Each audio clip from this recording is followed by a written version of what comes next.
When you wear ascots, what do you think I think of?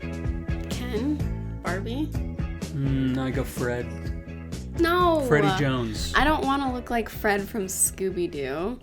Who's your favorite Scooby-Doo character, if not Fred? Velma, but in the live action played by, what's her face? Sarah Michelle Gellar. Yes. Yeah. Iconic. Yeah. And Freddie Prinze Jr. as Fred. But nobody beats Matthew Lillard as Shaggy. He is Shaggy. True. Yeah. That's all I have to say about that. What are we talking about today? What are we doing? All right, Scott. Well, in a shocking turn of events, we will be talking about yet another decolonial resistance movement that has largely neglected the narratives and stories of women. Don't they always? Seems like it. Yeah. Messed up. So today we'll be looking at the anti-apartheid. Really, love? Where is she? Cat. Munching Lab. on the cardboard. Stop. This little monster has been messing up our shots. Oh, give me mama a kiss.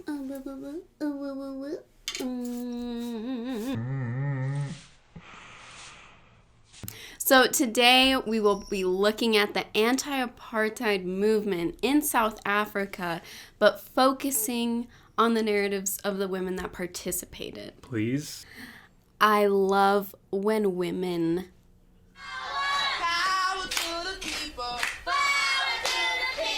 All right, so back up. What does apartheid mean?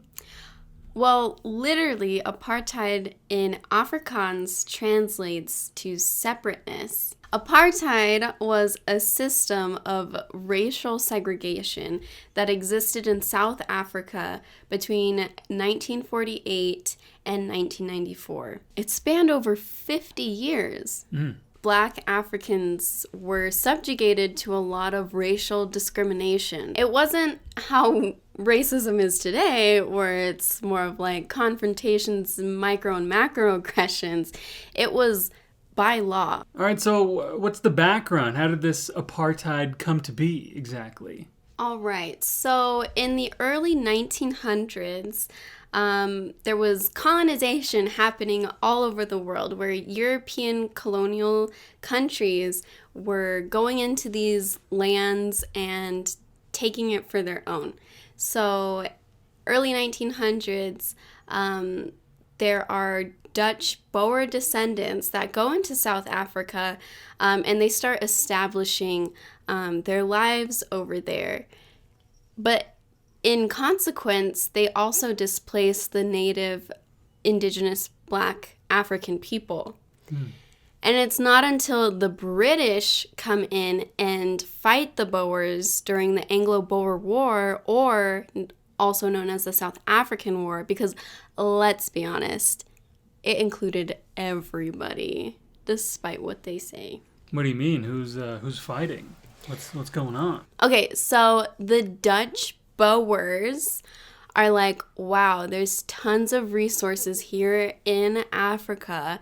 Like, wouldn't it be legit if we, like, establish some roots here and make some moolah? And the British see this and they're like, wait, there's money? Give me money, please. Money, please. Oh, no, there's no money. Oh, my bad. No problem. Oh, okay. That's fine. I'll just destroy this office. Oh, hey! Money, please. Money, please. So they go down to South Africa and they fight with the Boers. And that is called the Anglo-Boer War. But now that war is known as the South African War. Because let's be honest, who did this war disenfranchise? It disenfranchised African indigenous people. And they were included a lot in the war as soldiers, and the people affected by their land being exploited and taken over by these colonial powers. So now that we understand a little bit of the background of apartheid, let's talk about what happened during it. What were the racial segregation laws that affected Black Africans? One of the ways that they did this was they took the Black African population, which was the majority population, and they sent them out to the outskirts of South Africa and put them in these places that were overcrowded and did not have as many resources as the center of these, they called them homelands or towns. They separated the Black Africans by tribal politize. This separation was intentional because if they were divided by these different regions, they couldn't organize, and it was more difficult to garner support and collaborate with each other because of this separation. Okay, so all of the Africans that were already living there, they're in these homelands that are all separated geographically, distant from each other. Where are all the white people living during all of this? Well, Scott, the white people are living in what I would call Mycene Barbie Paradise Party. Okay, they're like in the middle with these rich, abundant resources all around them that don't even belong to them. And they're just there living their life, having the greatest time. So these things are not equivalent, but to make it make sense. It's almost like a sleepover. Like you invite a bunch of friends over and then like people that don't even live there, they take like your room, like the bed, like all the nice spots, and then you're like sharing the living room on some freaking sleeping bags. Right? And then like they don't even let you have your own blanket, so you're using like a jacket or the backpack that you packed for the sleepover as either the pillow or the blanket, and you have to choose between, is the jacket going to be your blanket or is the backpack going to be your blanket? Sounds like you've lived that experience before. You've got some feelings about this. I do. Another way that they enforced this racial segregation was through pass laws. And pass laws were little like documentation booklets that Black African people had to carry everywhere they went. And it established where they could be in space and time across South Africa.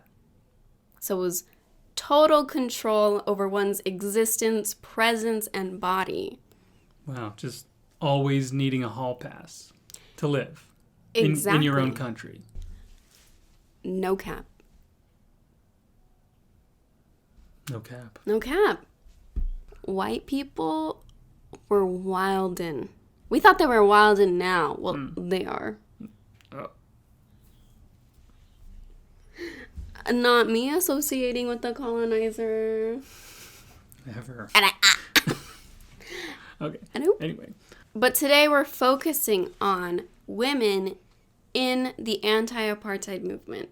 So Black Africans were not just taking this, lying down. They were fed up with all of these unjust, unfair laws. And they participated, or they created the anti-apartheid movement, which ultimately was successful. It ended apartheid. Their movement was very successful. But today we're focusing on the women that participated in the anti-apartheid movement. So let's shout them out. Who are these organizations? Let's hear about them.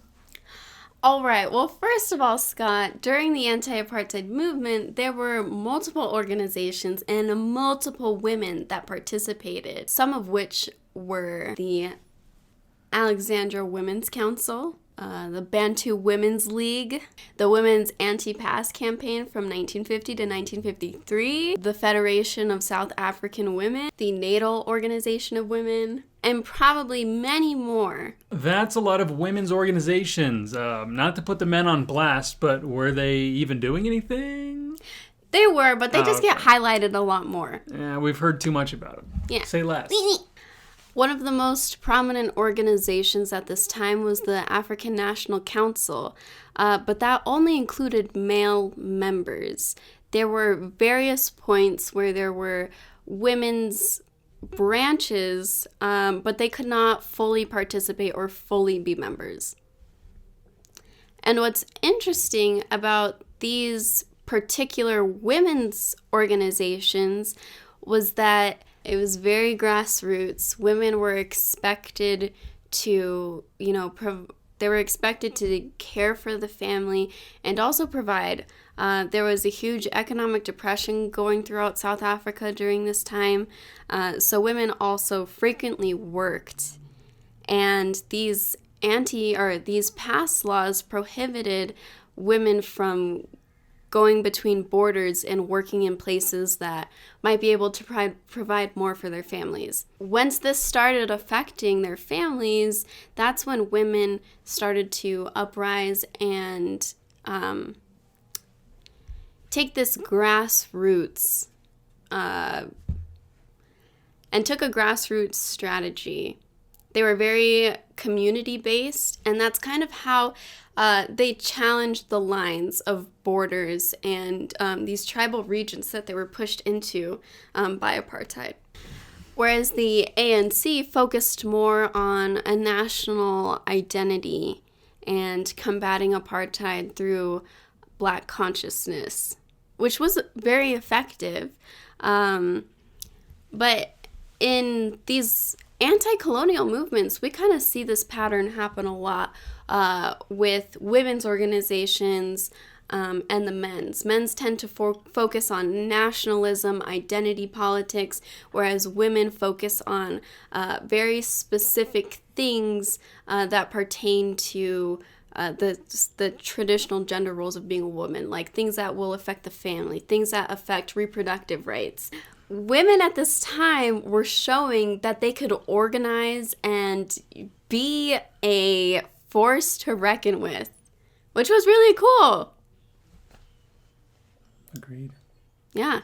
A lot of anti-apartheid organizations that were predominantly male-membered were starting to reach out to these female organizations to help them win this battle of ending apartheid. And this is when we see women and men starting to unite. And that is when the anti-apartheid movement gets even stronger. All right, so what's one of the most notable protests or events that these women led? Well, I'm glad you asked. There was a march full of 20,000 women that marched to Pretoria to talk about their grievances that they had with reference books. It was huge, and they all discarded their reference books, and reference books were just an extension of these pass laws. So instead of carrying a pass, instead you carried an entire book that the contents included who you were, age, social class, status, what you did for work, like all of these things. So it made it easier for the South African government to label them and antagonize them for it. So anyways, they go to this march and it's a huge deal, and they still replicate this march every year. Something that we may not know is that the Women's March that happens all across the world is based off of this march to Pretoria in 1956. So the next time you're at the Women's March, let's remember to thank Black African women. So to wrap this all up, the end of apartheid comes in 1994 when the ANC wins the election, which makes Nelson Mandela the first Black African president of South Africa. This election was also notable because a lot of women were able to participate in politics and even within the government. The first female deputy president of South Africa was... Alright, so do you want to say anything?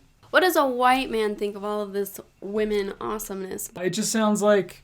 I had no idea that women had so much to do with dismantling and ending the apartheid movement. We always talk about the election in 94, Nelson Mandela, which is awesome. But yeah, I think a lot of these women's organizations get completely overshadowed and sort of passed over. Exactly. So what did we learn today? We learned to stand women in the movement. Women are a force to be reckoned with. South African women within the anti-apartheid movement was so pertinent to its success. And also, I can't remember where I read this during my research process, but there was some guy in South Africa that was like, yeah, if it wasn't for the South African women, maybe our movement wouldn't have been as successful. So, yes, women. Women.